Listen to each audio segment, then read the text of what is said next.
Purplebricks are their online mates. Have they done good for the industry or bad? Talk to me.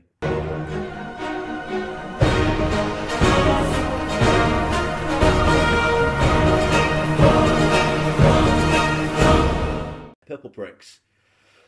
So I think what you're seeing there is it's an interesting business model, but I've recently questioned the longevity of that when you have a fluctuating market condition.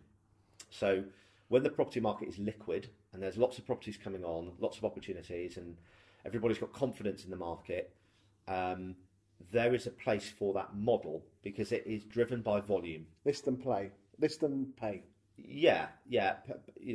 Pay anyway agents, I think I've heard as a phrase. And when we see a tightening market, as we have, transaction levels, they're not down, they're actually back to normal.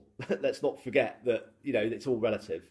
So Purplebricks are in a market now where the volume isn't there, which means the fees for the local property experts aren't there, which means that they get, they're fickle in their, they don't stick around. They say, I'm not going to earn my baseline income this month, I'm out. And so what you get is churn. And with churn, you then lose the very reason why the local property expert argument stands up, which is I've got an established, credible, knowledgeable person in this area. You don't have that when churn is high. So that doesn't work. The second part to that then is, I guess, the motivation for a local property expert. What is their primary reason to go to work in the morning? It is to get the property on the market. But that's the easy bit, actually. The hard bit is all the stuff that happens after that, which is the follow through. And if they're not financially motivated or service orientated because that's been taken out of their hands or it's been centralised, then there's a disconnect between what the vendor thinks they're buying and what they end up with. And in some cases that works. And you think, okay, well, that was great. You sold your house for £900. That's a remarkable value. But then, of course, you get into, well, did you sell it for the most amount of money? Did it go in the right time frame?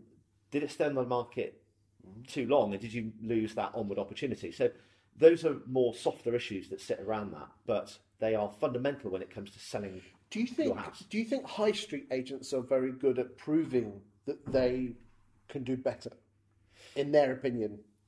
No, I don't think they do. And I think there are two things that are slightly awkward here. One is their value argument is weak, not because... Why is that? I don't think they have necessarily a clear value proposition. They're not able to articulate just how much work is involved in selling a house. And look, I'm not an estate agent, but I've spent enough time with them in their offices doing training sessions, and I see the level of activity that goes on in an agency. The problem is it's all hidden value. So they've got to do a better job of saying... It's almost like that iceberg analogy it is in the a little previous bit. video. Yeah, no, it is. And there's a lot of work that goes into selling a house, but because it's not visible, what you see as a consumer on the front end is you've stuck it on Rightmove, you didn't get me enough viewings in time, you've price checked me twice, and I'm generally irritated that you haven't sold my house, even though you said you would. Oh, and by the way, you want to charge me 1.5% plus VAT?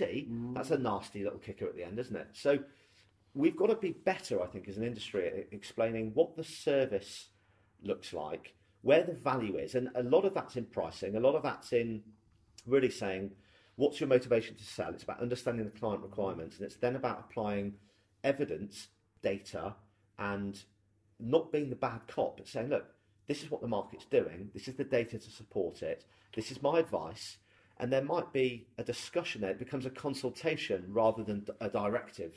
And if you've got three people, the three agents on the sofa saying, I think this, I think that, I think that, and they're all directive-based arguments, you're then going to choose the one that you like because he or she was least directive. Yes. You see what I mean? So we turn it into a consultative sell, and that's then about going back to value.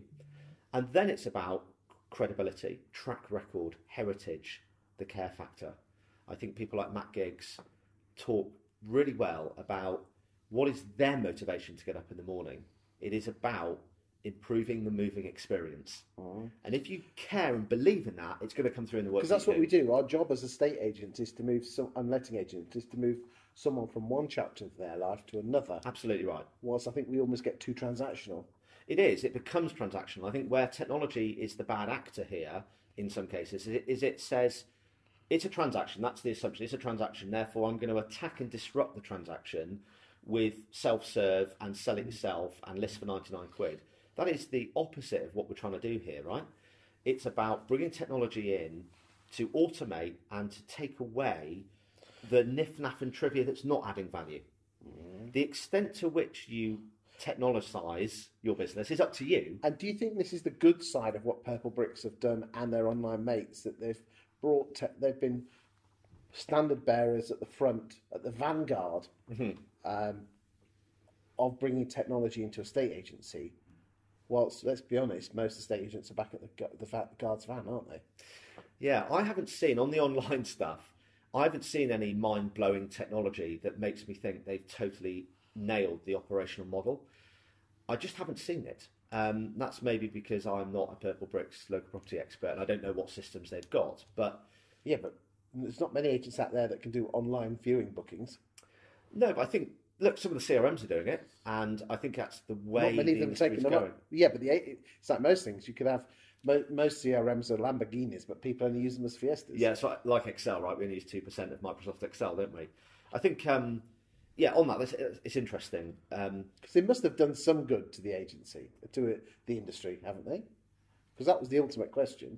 Yeah, I think they have. I think what they've said is that they've started to sort of unmask the myth that sits around a property transaction. Some of that's good, some of that's not so good, because it's a little bit dangerous when you start maybe artificially working with pricing. But we have a generation coming through now that respond to WhatsApp quicker than they do a phone call. That is life. Yeah, but that's they're reality. not vendors, are they? They're not vendors yet, but in 5, 8, 10 years' time, and people might be watching this video saying, I'm all right for 5 years, I'll be retired within 5 years. Yes. What's dangerous here is that those people are influencing the rest of society, because they're saying over Sunday lunch with their parents, look, you can sell your house for 900 quid, let me show you how. So it's not that they don't have a property to sell, don't worry about it.